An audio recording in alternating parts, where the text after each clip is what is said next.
welcome to the SoCal Swing Out. Yes, professional. Hello and welcome to the Jazz Babies podcast. Yeah. Welcome to SoCal Summer Swing Out podcast. My name is Andre. I'm your host, and I actually have another podcast here with me. Hello, Jazz Babies, and we have two of you. Hello. Hello. Yo, what's good? It's good. What's good. Let's start doing Yeah. that. Hello. So, for the people who don't know, why don't you two both give your introductions real quick of who you all are, and then we'll dig into Jazz Babies. Yeah, so I'm Lou. I use they, them pronouns. And I'm a Seattle dancer, and I just started dancing within the last 2 years. Mm-hmm. Yeah, my name's Chris. My pronouns are he, him. I'm also a Seattle dancer, born and raised. And also been dancing, I guess, a year and a half. Yeah. I like this Jazz Babies time where you can still differentiate months because months still feel like It a still big really thing. matter. For like 10 years, you're like, I've been dancing, 96 months. Yeah. No one's saying that. I'm coming up That is true. on your anniversary. That's in November, so I guess I'm close enough to say about 2 years. Yeah. Oh, what are you gonna do for your swing dance anniversary? Definitely gonna do like every circle jam that week. Kind of, yeah. Really like celebrate Nice. the dance anniversary. That is a win. Well, speaking of dance anniversaries, I think the perfect place to start is just where you both started dance. Because Lou, I know you had mentioned the Midwest, which we'll talk about a little later on, but where did both of you independently learn how to swing dance? Well, I had like exposure to jazz and swing when I was a kid. Like my dad really loved jazz, and Mm-hmm. I was a preteen during like the jazz revival era. So we definitely did like little East Coast swing stuff in junior high gym class. Mm-hmm. Um, but I ended up close friends with a salsa teacher who teaches at Salsa Cantoto here in Seattle, and their name's Kate Paisley. And we ended up really close friends, and I traded with them a photo shoot for dance classes. And so I started doing salsa, which I would have never done salsa, but I was like, yeah, this partner dance thing seems really fun to me. So I started doing the salsa classes and like fell in love. I quickly ended up in the bachata room at the dance socials, because it was, I don't want to call it easier, but I call bachata like a gateway drug to dancing. Mm-hmm. Very approachable. Mm-hmm. And that was about 3-4 months before the pandemic started. So I had just started this love affair. And actually, the way the story goes is I saw Alive and Kicking about 1 week before the pandemic started. And I was like, all right, this swing dancing thing, they do it at the Century Ballroom place. I'm going to look into it. I'm actually going to go. And I like finally looked up exactly like the first beginner drop-in class I was going to go to. And then that week was when the pandemic started. So I did not actually start dancing until November of 21, like the Thanksgiving week is when I finally went to Century. And that's just when I came back to partner dance and finally went to my first Lindy Hop social and have not stopped since. And that's where you got the bug. That's definitely where I got the bug. Yeah. Nice. Chris, was yours similar experience? Yeah, same thing. Same exact story. Same thing. Ditto. I keep doing this with my hand. Yeah, I learned this recently. I was talking to my brother, and I'm like, I don't know when I started listening to jazz music. He's like, dude, my college girlfriend, my older brother, his college girlfriend, Christine, loved Ella and Dinah and Billy and stuff. And I thought everything my brother did was cool. And I think that kind of extended to his girlfriends. That's when I started listening to jazz music and jazz standards. I did start. I've always quietly loved partner dancing, just watching people dance together. It was always really magical, but I never got my mom to take me to pay for a dance class, or anything. I was Yeah. just not that proactive as a kid. My first dance thing was also salsa, and Oh. bachata and zouk. I took that for like a couple months, um, and then kind of just dropped it. Like I was one of those guys that like really loved to go to practices, and then once you got to a social, like kind of froze up and was Mm, nervous. And mm, like I picked it up really quickly, but I don't know, something about it. Like I also had a lot of other hobbies at the time, so I just didn't keep with it and mm, kind of it. But so I have a lot of empathy for leads, especially who like just don't come to socials. It's just like, which is a real bummer because now I'm like, mm, come out and dance, and who cares? But it's like really, it's like not just scary, but like your body freezes. mm, You don't know why. Uh, mm, but I didn't start Lindy Hop. I didn't really know anything about Lindy Hop other than like having a couple friends that went swing dancing, and I just thought it was like the whitest shit ever. Like, uh-huh. so like I wasn't really that interested during pandemic. I was like, all right, I have a couple friends that want to do this. Let me see about taking classes. Mhm, Um, but it still didn't quite hit because you just like don't pull the trigger. I actually my first social was on a date. Like I date with who I found out was like a professional, like used to be like a professional swing dancer. mhm, I went to like a Lindy Hop social at Savoy Swing Club at Lowdown here in Seattle, and then like didn't really continue dancing because like I kept dating that person, and I kind of wanted our lives to be separate, even though I secretly wanted to learn how to swing dance. But I was like, oh, we yeah, should keep our lives like somewhat separate instead of like intertwining it completely. And yeah. then I remember this one specific day where she wanted to go to this live music event at Salsa con Todo. Was it sorry, what is it called? Swing SET. Swing SET. Yeah, Sorry, so it was Salsa BS con. Stomp. If we do Fremont Stomps, yeah. Yeah, Mhm, it's live music, and she was like, "Do you want to go?" I was like, "I don't know how to do this dance." And like, is it important for you to like learn for me to learn? And she was like, yeah, I'm realizing it is. And I was like, okay, hell yeah, green light. There was an event like that at the end of that month, which I signed up for, like not knowing anything, and just like mhm, kind of went hard. Like it was Camp Jitterbug in May, and then from Camp Jitterbug in May, like kind of just didn't stop. mm, I kept dancing and kept dancing, and I dated that person for a while. And like so had a lot of like inside information on the not just like giving me tips on my dancing, but also like the culture and the scene mhm, overall. mm, So I really feel like I have like a different point of view from a lot of jazz babies. Hmm. mm, mm. It's my story. I think it's so neat how you both found swing dancing from different avenues and you both found something that you loved about it, right? So I'm curious if you could pick just one thing that you love about swing dancing that really like said, okay, this is where I want to be. This is where I want to stay. What would that one thing be when you all first started? When we first started. Like the one thing, like something that drew us into it or something like that. Yeah. Or I would say something that made you stay. So like, yeah, this is where I want to be. Oh, yeah. Uh, do you have an answer? You want to start? Thinking about it. Okay, I think that mine was definitely how like inviting and Mm, like honestly like queer and like open and like follow and woman like centered that the community can be, and like how much it respects things like boundaries and consent and making sure that stuff's really like laid out on the table. Stuff like that made me feel very safe right off the bat. mm, um mhm, so I if and Seattle didn't always have that like mhm, environment. And I think that if I had happened to show up to a swing dance before that culture had been put into place, I would have like bounced out of it immediately.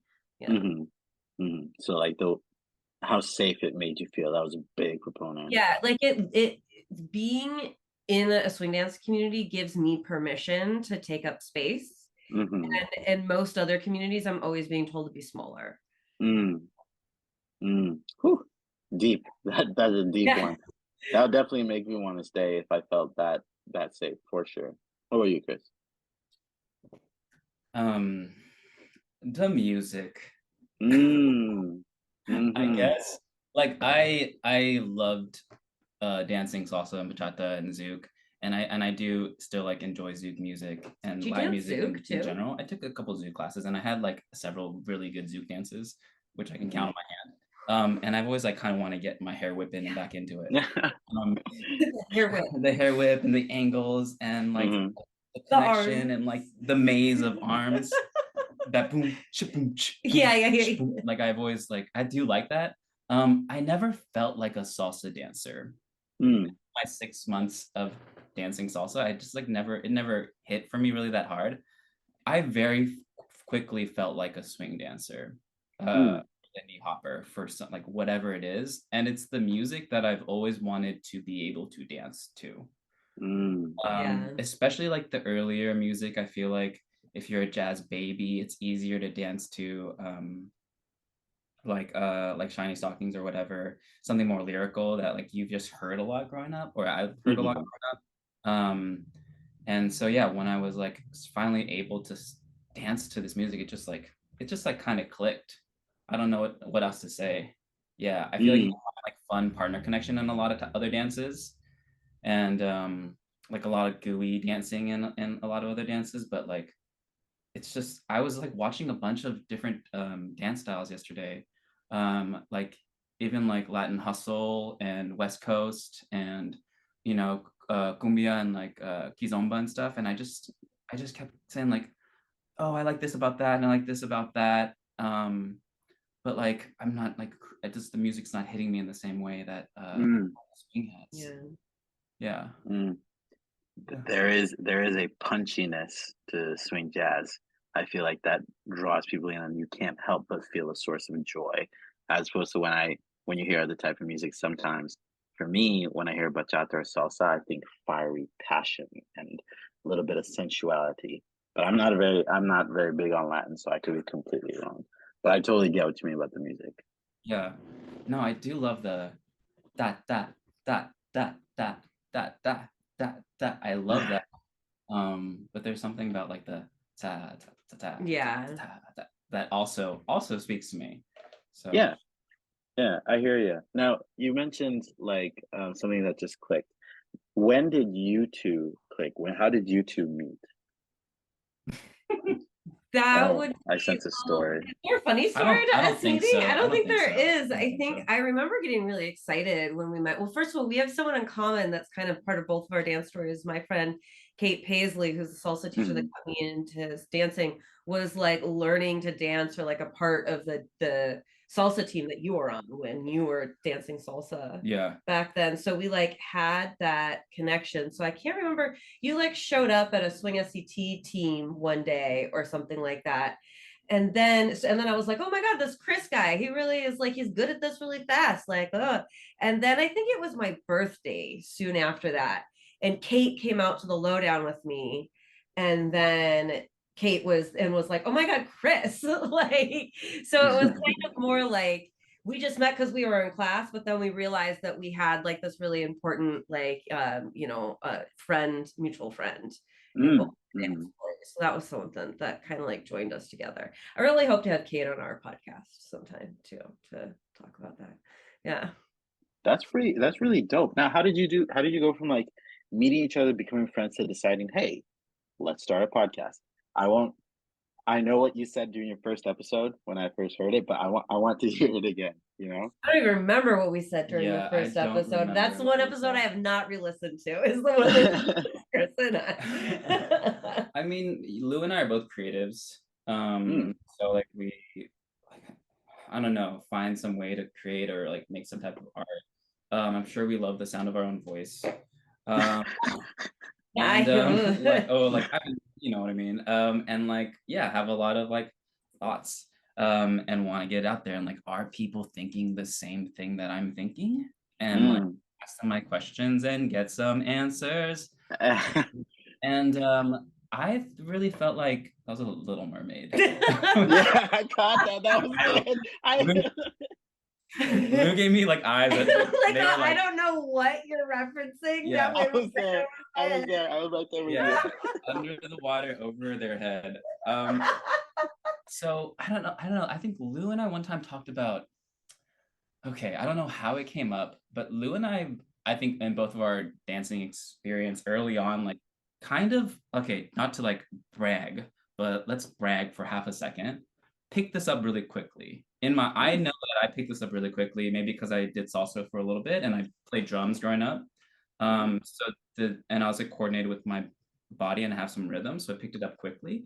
And I don't know who mentioned it first, but I think like one of us were like, do you get like compliments on your dancing, especially when you tell someone how long you've been dancing?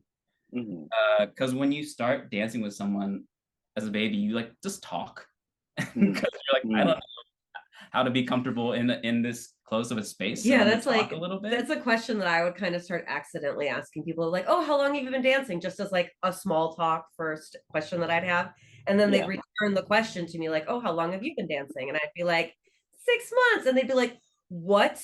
Like Long. what? Yeah, it was just kind of this wild reaction that we were both getting, and it's because we were both going like so hard, like we're just so every day of the week we're just getting absorbed in, and that I really give Seattle a lot of credit for, and like the program that Stefan and Elaine have built at like Swing SCT, like kind of really lets you, like, if you want to dive in, you really get to do it there. So Yeah, we had that experience of growing for fast. sure. But so we both like were laughing at the fact that we both like that compliment, like quietly, like we're just like, oh my god, it feels so good when I get it. And sometimes like I hope people will ask me they'll give me a reaction. And this is like just like all ego and like but we're making friends with our egos. And so like shared that with Lou, and then we both like commiserated, or in the positive connotation, commiserated over that. And then we're like, one day it will leave. One day I will say 5 years, and they'll be like, yeah, sounds about right. Yeah. I hope that day will never come, but like sometimes you just sometimes it's nice to be like new and good at something. Anyway, so we laughed about that, and then I think that kind of like spurred like I want to talk about other stuff and record it and put it out there. And sometimes, I mean, having a podcast, you just feel so like you feel seen, which is great, but also sometimes I don't know if you experience this, too seen and too exposed. And so sometimes I like just want to shut the fuck up and like, what am I saying? And I don't know what I'm saying. But like, unlike you, our podcast is called Jazz Babies, so we get the qualifier of like, I'm just a jazz baby. Yeah, we don't know anything. I don't know what I'm saying, but let me say this like really wrong. Yeah. We'll just edit it out of the podcast later. Yeah, getting to say you're like jazz baby, like it's like it's such a nice little cop out. Yeah. This connects, I promise. But something that I do, I don't know if it's right or not, but when I go to a new scene, because I now believe that I'm a competent dancer. I use that word very lightly, like competent, because there's so much things I could work on. But when I go to a new scene and I'm dancing with someone, they're like, "Oh, how long have you been dancing?" I'm like, "Oh, this is my first time," or "Oh, I've only been dancing for like 1 month," you know? And then it's always interesting seeing their reaction, because after like a couple eights, they're like, "You're a fucking liar." Lie. But like, if you think about it, you set the bar really low. So like, okay, I'm dancing beginner. But then, as you guys were saying, once they dance, we're like, oh, this is a nice, pleasant surprise, and it makes like it starts the relationship on a lie, but it gives them a good experience, right? So I was thinking about that as you were talking about like asking someone how long you've been dancing. But okay, that so was when people start not being surprised by how long we've been dancing, be like, all right, now's when we start lying and saying we've only been dancing for a few months.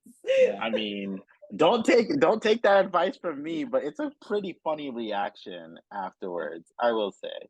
My first Camp Hollywood, I had been dancing like I don't know 6 months or something like that, and I asked a follow to dance, and they had asked me that question, and I told them before the song started, and yeah. and then the song was like a little faster, And they're like, oh, so I told them like 6 months, and they're like, oh, you know what? Let me catch you for a different song.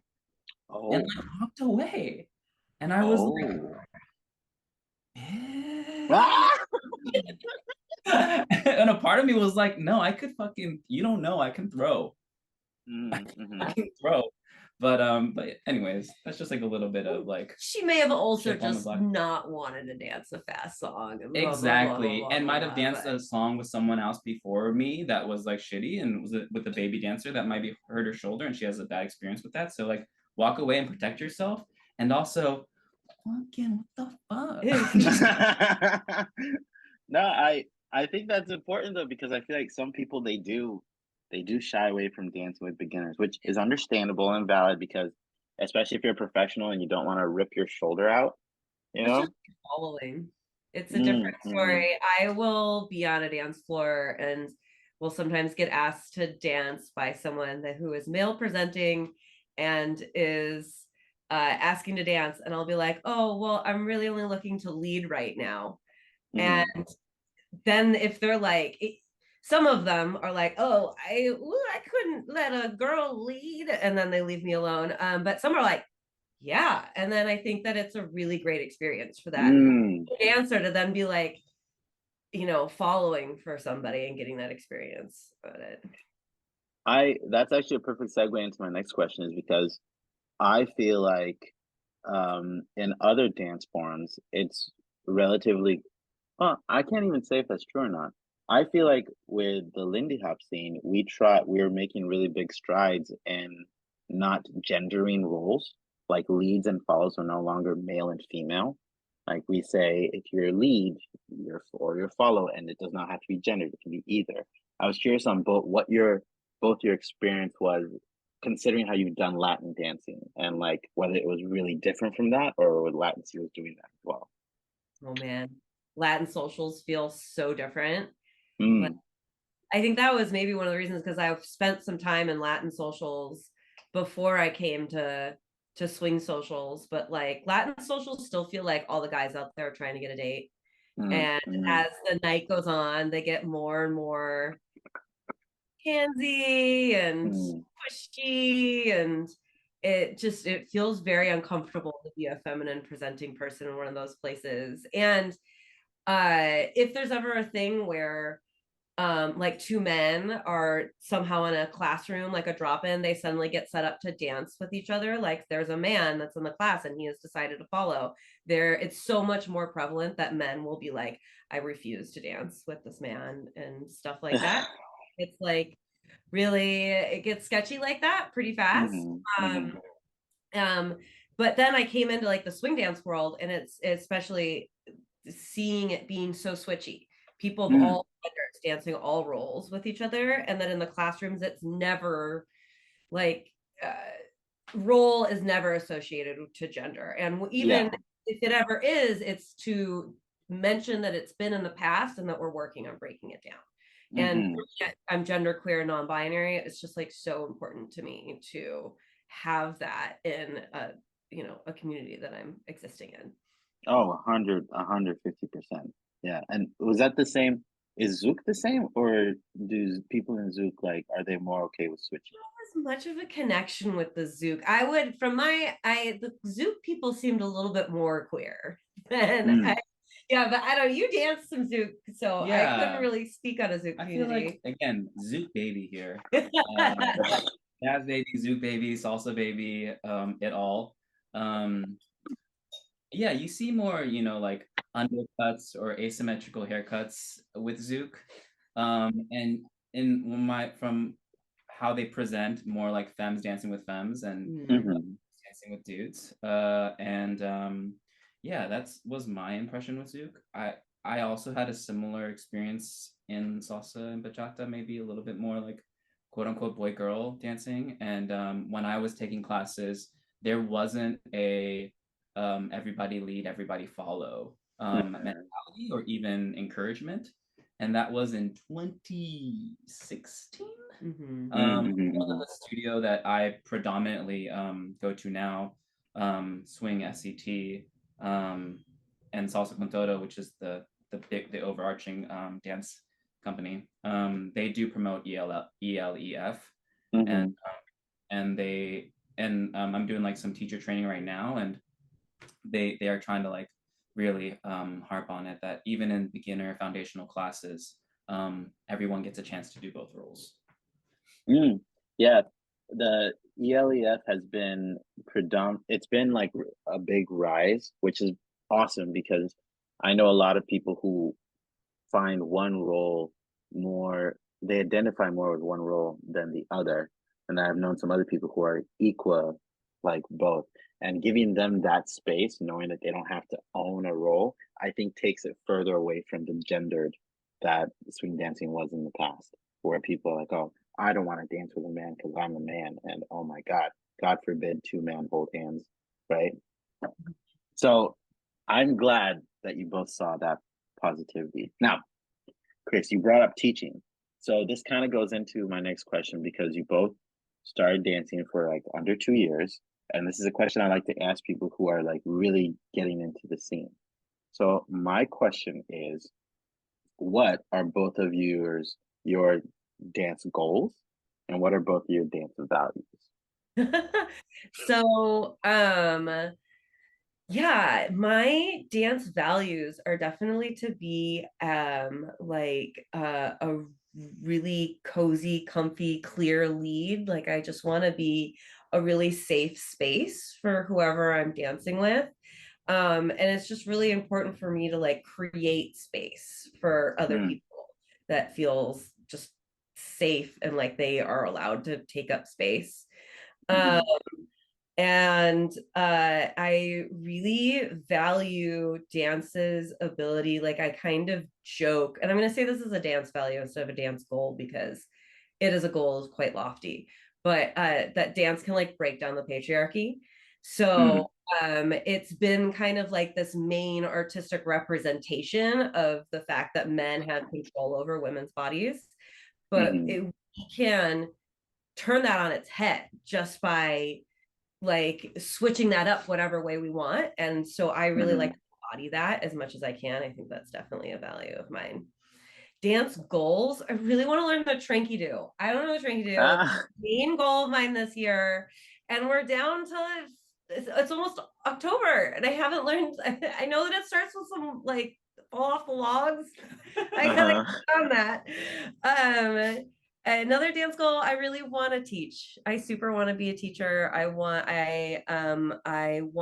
to be visible in a way that can let other people take up space in the way that I've Mm, taken it up, and let people stand on my shoulders to take up even more space.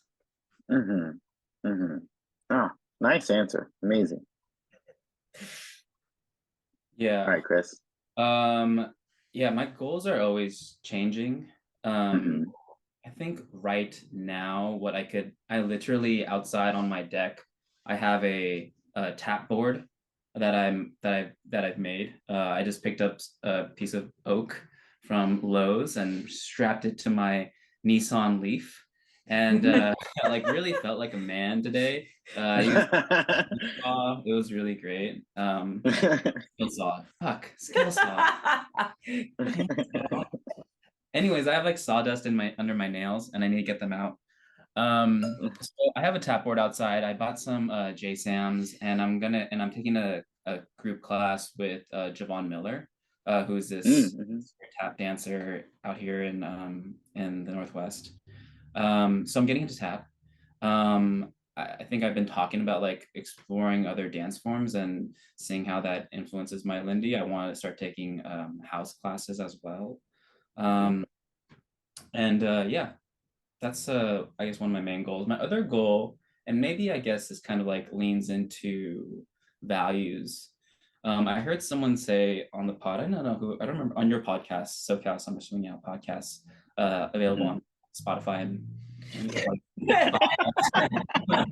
Nice plug. Nice. I'm plugging it while people are listening to the podcast. Podcast. Incredible.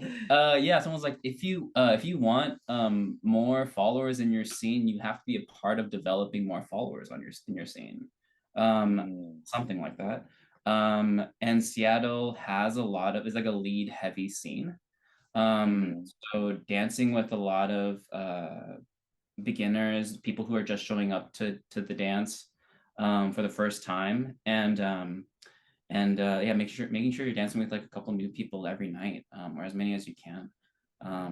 I'm working, yeah, and even like offering my time. There's a great practice space on Tuesdays at if you're in Seattle, and I'm like offering my time to some like beginner follows, and asking them if they want to work for like 15-20 minutes, because I'm like there Mhm. anyways with my dance partner.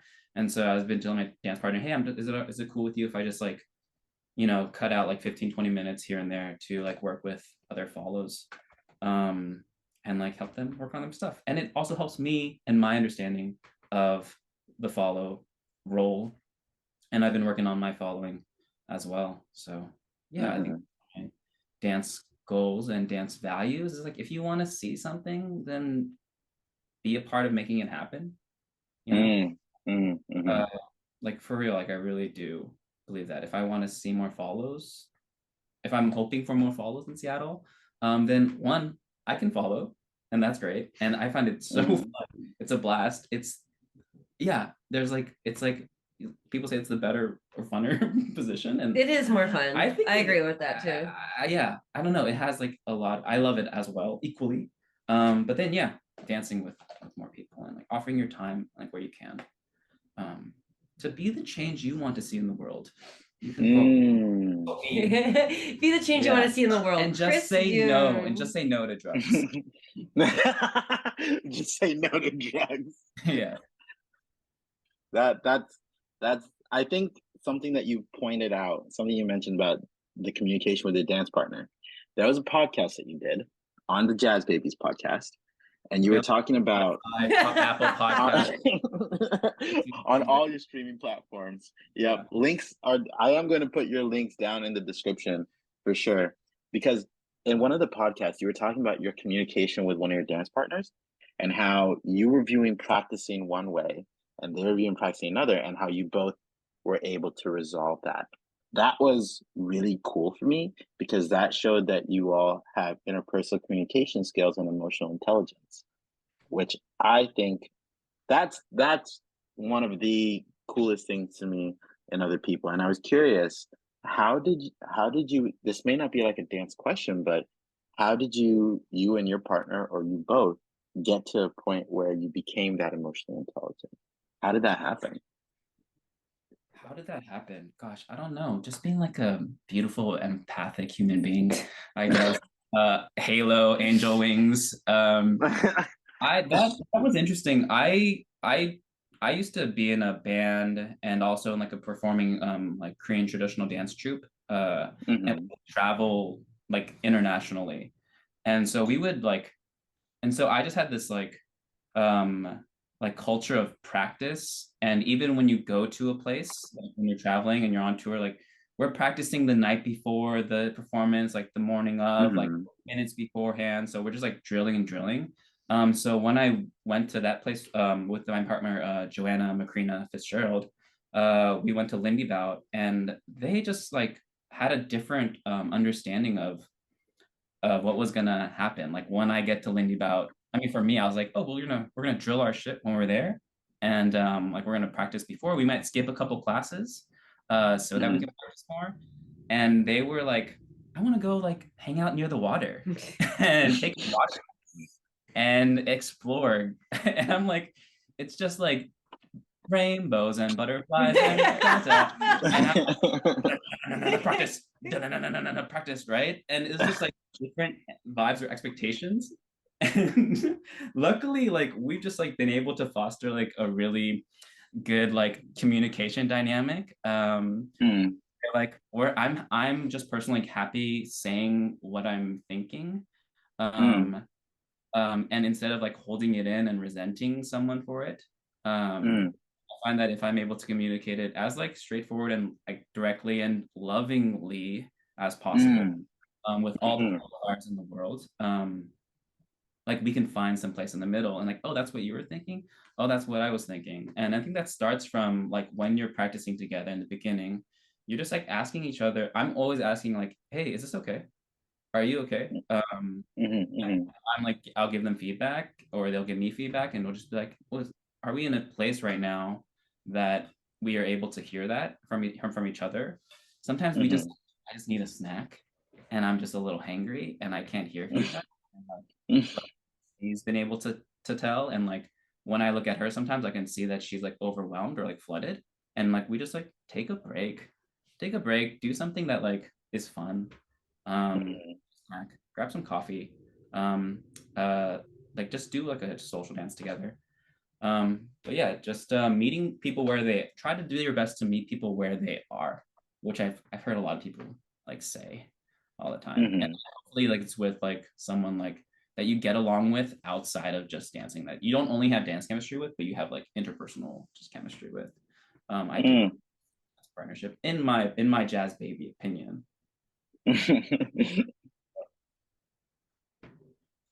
That, Yeah, I don't know. sorry, y'all broke up for a second. You there? Can you hear me? Yeah. Did you lose some of that? I think uh I think my internet went. No, no, no. I got the whole bit. It was just the Okay. tail end. But I think you were just wrapping up. Okay, so we're good. I'm gonna cut that piece.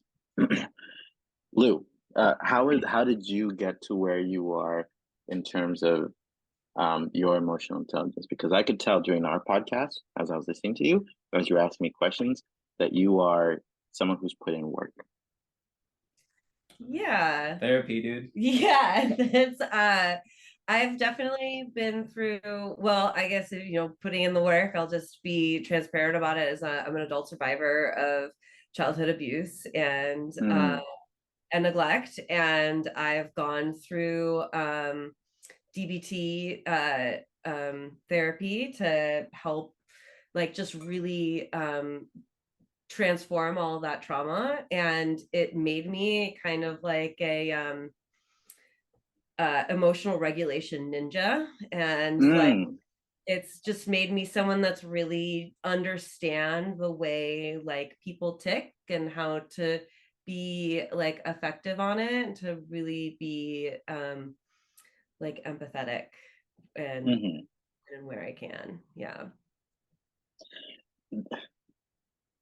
I think that is, I don't know how else to say, but they're very brave and valiant of you to have taken the steps that you have, having gone through the circumstances that you have. And I want to acknowledge that. I Yeah. also wanted to ask, like, for both of you, how has putting in the work affected your dancing? Like, if you put in all the work into yourself, like emotionally and mentally, how's it impacted your dancing and how so? Yeah. Well, I really think that there's this super amazing thing that happens in dancing where it's like a metaphor for who you are in the rest of your life, because it's Mm-hmm. just like this communication that you're doing with other people, and like that's Mm, kind of like what life is. So I've come into a lot of really interesting moments in my dancing where I've been like, oh, it's interesting that this dynamic is happening, and then I've been like, oh wow, I do that in all my relationships. I need to think about that mm, a little bit more and stuff like that. mm-hmm, So I mean, my dancing's informed my personal growth like a ton. mm-hmm, mm-hmm, Well, just like existing within the incredibly complex dynamics of an artistic community will teach you a lot about yourself, and you have to do your best to bring your best self to the table in a community like a dance community.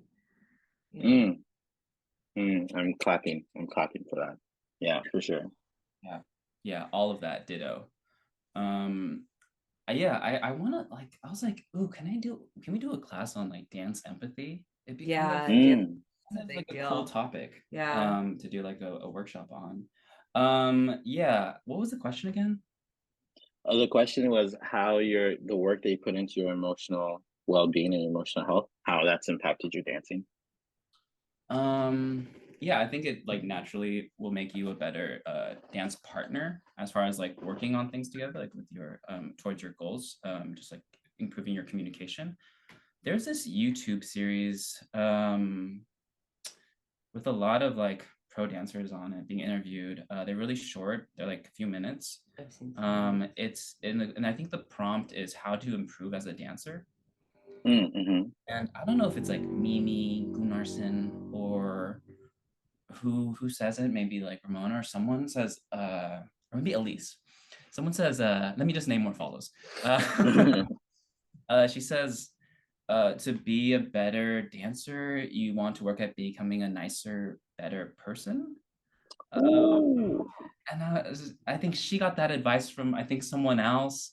And like seeing how that plays in is really interesting. I'm just like trying to be, yeah, a better, nicer person, because you're in a scene which that has a lot of like kindly, like a lot of weirdos, like in every Yeah. dance scene. I was also like, I am in that, like I did improv. And let me tell you, like the spectrum of like weirdos to like what's perceived as normal in improv is also like very skewed. Yeah. The nerdiest of nerds, and you run into like Lindy Hoppers and you're like, sometimes you're just like, oh shit, like you dance so cool, and I meet you in person and you're the biggest nerd. Biggest You're nerd. fucking nerd, dude. Yeah. Fucking nerds.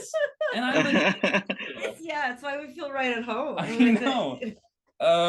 So yeah, just like embracing that like nerddom, you know, and like loving all the sides of yourself. And that means like loving, yeah, the sides of yourself that you might not like that you see in other people. This is a big thing for me, like seeing my shadow in others, like the parts of myself I don't like in other people.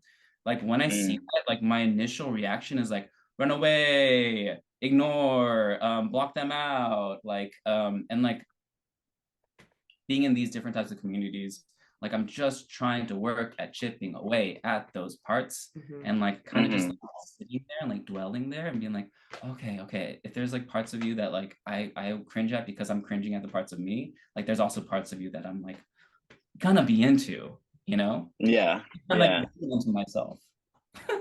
Yeah. But it's like the thing that like is like loving in me is also gonna be whatever, dude. Just like go watch like a Ram Dass YouTube video and you'll get it. Like do some mushrooms and watch Alan Watts, you know? Yeah, basically. 5 milligrams in the dark.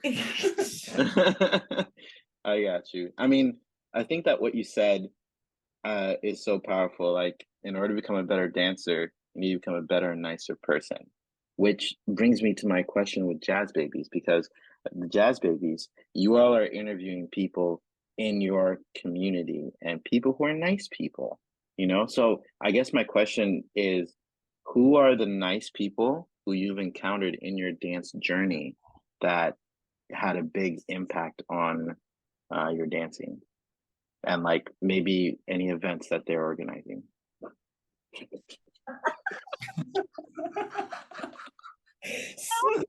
Transition. Wow. Very nice. I feel like that just we should also show this really nice sign that we should make sure that we want to talk about stormy weather. I want to like remind myself to talk about stormy weather. Well, there's Stefan and Elaine who are basically like First, our last dance names. parents. Stefan Wynn, Lainey Buchanani. Yeah. They're the people that run the swing dance studio that we keep mentioning, Swing SCT, and them along with Ben White are and Jonathan Doyle are planning a winter Lindy Hop event for Seattle, like a New Year's Eve Hop event. So it's going to be like the West Coast answer to Lindy Focus, and and or the even Western Coaster answer to Snowball. One in the Midwest somewhere. Jazz Snowball. Baby. See, yes, Jazz I don't know. Jazz Baby. I wasn't even sure I was gonna get Lindy Focus right. It's Lindy. It's one of the Lindy brothers. It's a Midwestern event. A Midwestern one. Well, now there's a West Coast one. Snowball's a Midwestern event. That's so funny. It's in Stockholm. Oh, okay, no. And it's gonna just be a huge, cool hotel event, which is something that Seattle Mm, hasn't done at least in a while, because Camp Jitterbug is more of a city event where you really get a taste of all the different venues that we have around town. But we're mm. gonna be in a hotel right off of SeaTac, which is a really easy airport to fly into. You can literally walk from the airport to the hotel. I Um, did Mhm. the walk. It's less than 10 minutes. yeah, Like yeah. baggage claim to hotel lobby is less than 10 minutes. I did a video. It's crazy. That's just, I don't know, especially after going to Camp Hollywood, it was just like a little ridiculous to get from. I had a really wild travel day when that happened. So I'm very excited to just like take the light rail from my apartment to this hotel event. Yeah. I think, and Seattle's really going to show out for it. Like, we're so excited. So if there's anyone out there that likes to dance with Seattle people, you gotta come to this. And just any West Coast people, if you don't want to make the trek out to the East Coast for Focus, Mhm. it's in Seattle. It's gonna be really dope. Yeah, I'm looking it up right now, and y'all have quite the roster and quite a lot of fun things that looks like it happening. And you both are going. I'm assuming you're not going to Lindy Focus or anything. Yeah, no, we're gonna be going. We're volunteering. I think we are gonna uh Chris was like, I think I'm gonna help out the social media. I was like, I'm helping out the social media. So I guess you're looking at the Storming Weather social media team here.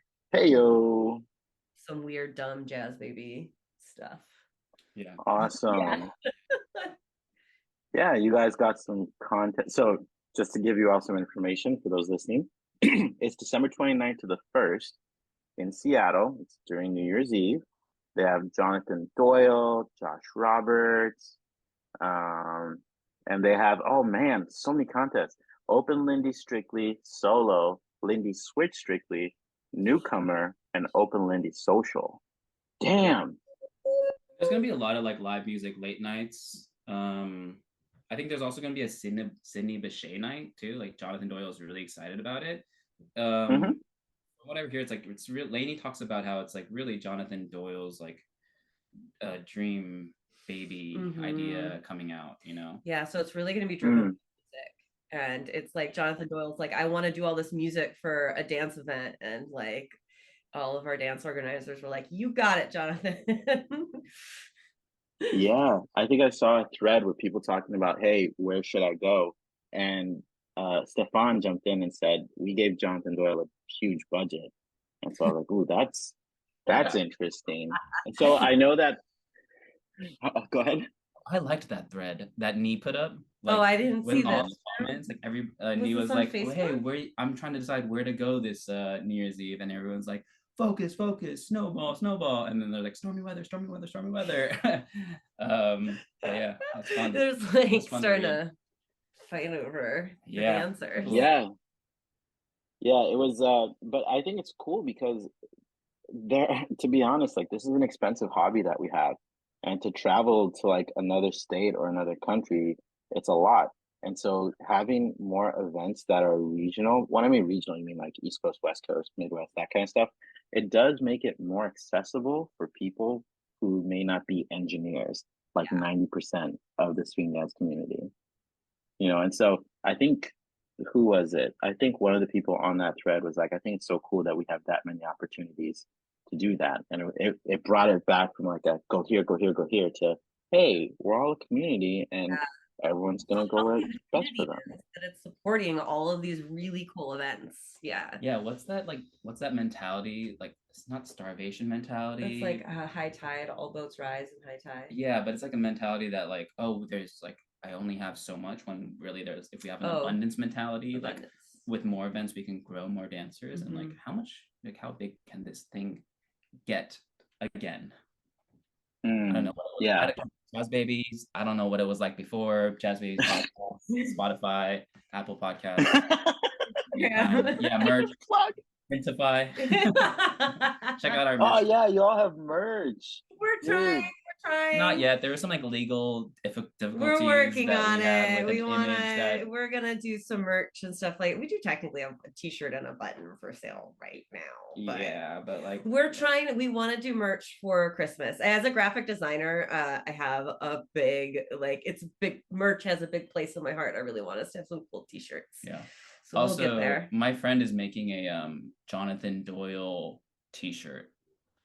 Oh, this is kind of like low-key secret. Like it's called a Three Doyle, the Three Doyle, and it's like different pictures of Jonathan Doyle. It's just like triple Elvis. We're just a big fan of Jonathan Doyle. Yeah, because who he's doesn't like love Jonathan Doyle? He's in Northwest now. He lives in Port Townsend now, Yeah. so that's really cute. And we might get him on the podcast. Like we're talking to him, so I'm really excited. We want to get more musicians on the podcast. Hell, dude, having musicians on a podcast, it's a whole other thing. I had Demetrio on. He's an amazing dancer, but he's mainly a musician. Hearing his perspective from a musician as well as Jonathan Stott's perspective, it was so eye-opening. Wow.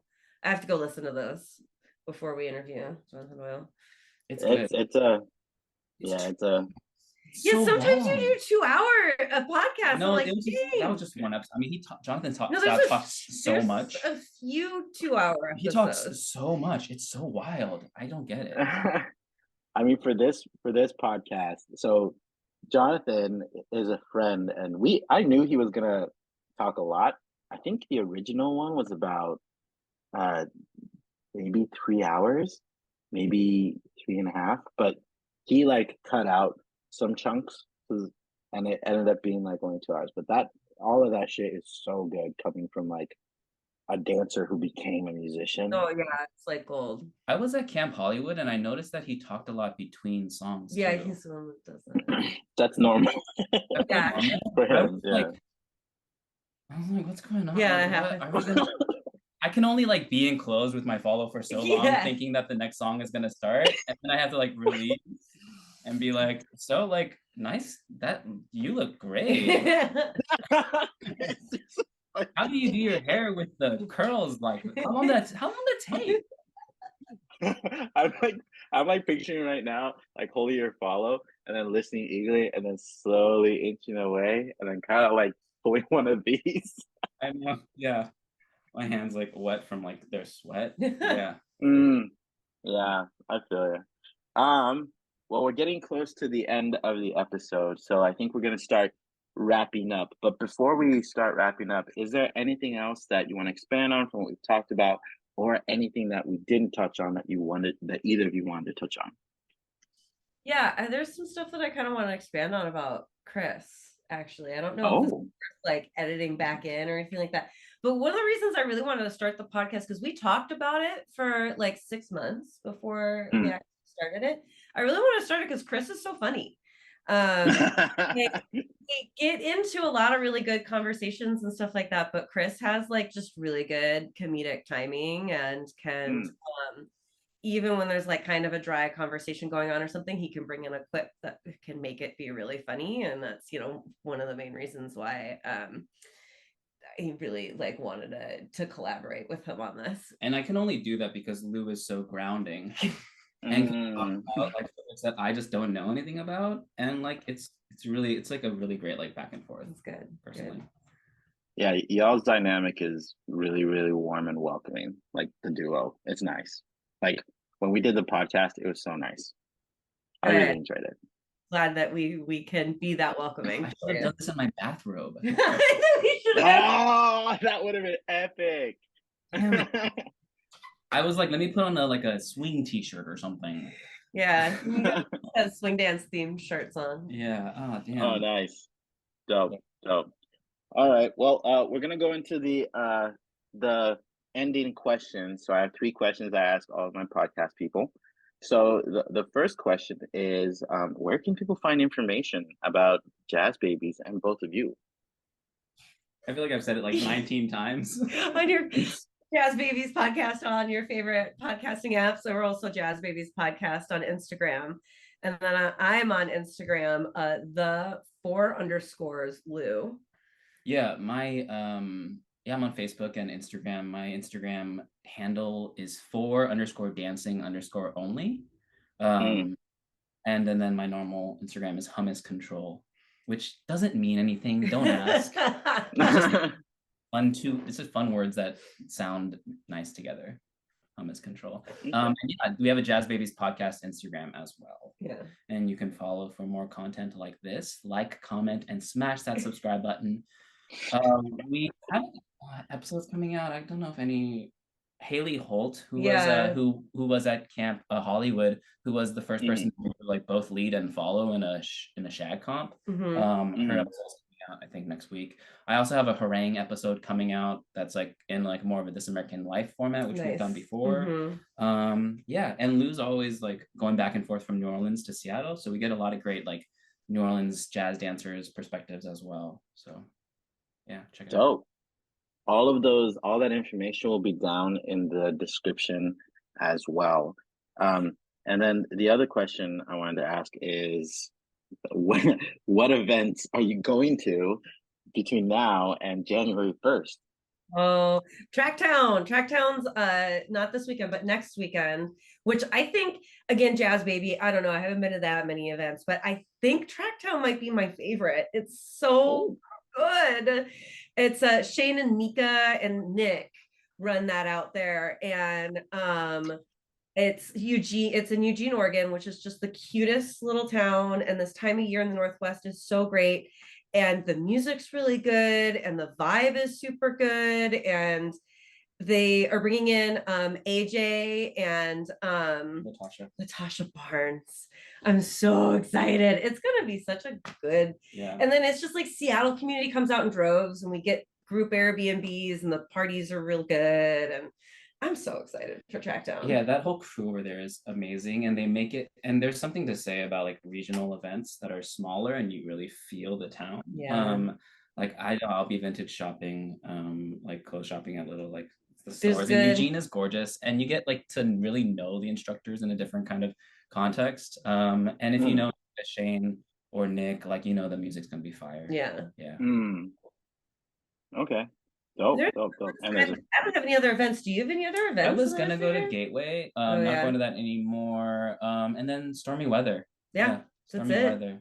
I'm really stoked for. And then next year I really want to go to Dragon Swing. Where's Dragon Swing? It's like in Krakow, Poland. Oh, it's in a salt mine. And if you haven't seen it, like, I've heard of. Okay, I've heard of it. It looks like a 007 like Villain's Lair. And I was gonna go, but like plans had to change. But man, like I really want to go. So the last question I ask all of my podcast guests is, what is the message either of you would like to leave for any swing dancers that are listening today? Go first. I guess I'm gonna go first. I think that to give your partner space if it feels like they need to take it, not like to give them space, but like to let their voice come out in the dance if it feels like they need it. And that if you're someone that's always letting your voice being super present in the dance, like let yourself be someone who takes a back seat to that sometime. And if you're someone who's always really quiet, use the dance as an opportunity to take center stage and use your voice. Yes, love it. Thank you, Lou. Chris? I love that answer. Mine is a little different. Do the thing now.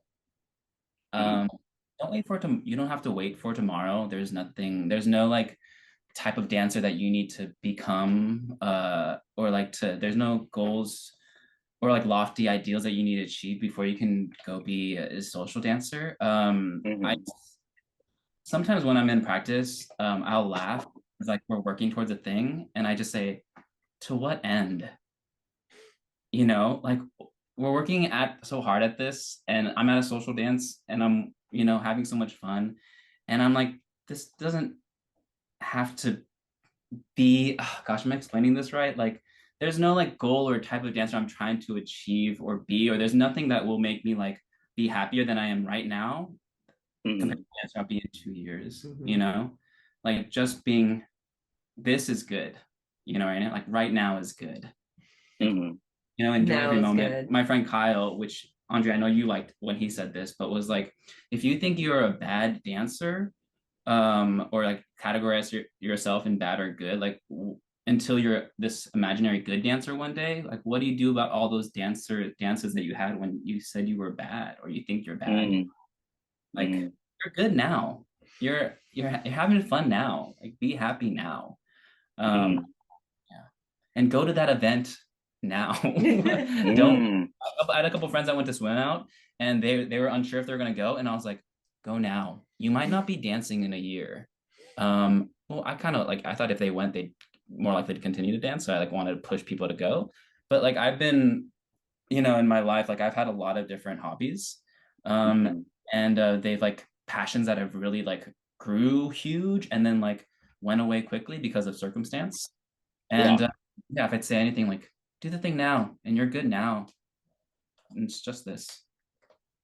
I think that's the perfect way to end the podcast, because there are beginner listeners, or I would say people that are also jazz babies who are getting into swing dancing, where they have a limiting thing in their mind saying, I can't go to Camp Hollywood because I'm not good enough, or I can't go to this event or do this thing or even do this competition because I'm not good enough. But so real. I hear so many people say that. Yeah. But that's why I really like what you said, because as jazz babies yourself who like pushed through that, I think it's going to help them knowing that there are other jazz babies who had that mentality, pushed through it, and are better for it. And I feel like that's a really great message to end on. You're welcome. Well, with that being said, thank you so much, everyone who's been listening. Don't forget to rate us on Spotify, Apple Podcasts, or wherever you're listening, or subscribe to us on YouTube and follow us on Instagram. Also, don't forget to follow, subscribe, and like all of Jazz Babies podcasts, because they have some good shit. So I am a huge fan. If you listen this far on YouTube, make sure to comment like Jazz Babies Forever. You do listen to my podcast. Yeah. Nice. Yeah, I was like, what's our phrase? Yeah. So the ending phrase is Jazz Babies Forever down in the comments. I already know that Emily's gonna write it. Sandy's gonna write it. I know that some like really hardcore listeners are gonna write it. So I think that is where we're going to end the podcast. Lou and Chris, thank you both so much for being here and for jumping on. Thank you for having us. Seriously, this is awesome. Yeah, you guys are dope. I look forward to more episodes from you all. All the links that we mentioned will be down in the description. Don't go anywhere after I end the recording. But to everyone else, thank you so much for laying us your ears, and we will see you on the next episode. Bye. Thank you for listening. The music you are currently hearing is called Dances of the Night by Papa D. You can find all his links down below. Till next time. Don't lose hope, trying to stand tall, trying to give this dance of yours the best that you got, cause every time that they hear this sound, that music gets their feet above the ground. Time just seemed to stop in every move. Seems all your life what is based on tonight, and all you gotta do is do it right. You gotta move, you gotta move, you gotta move, move, move. Got to be a dancer.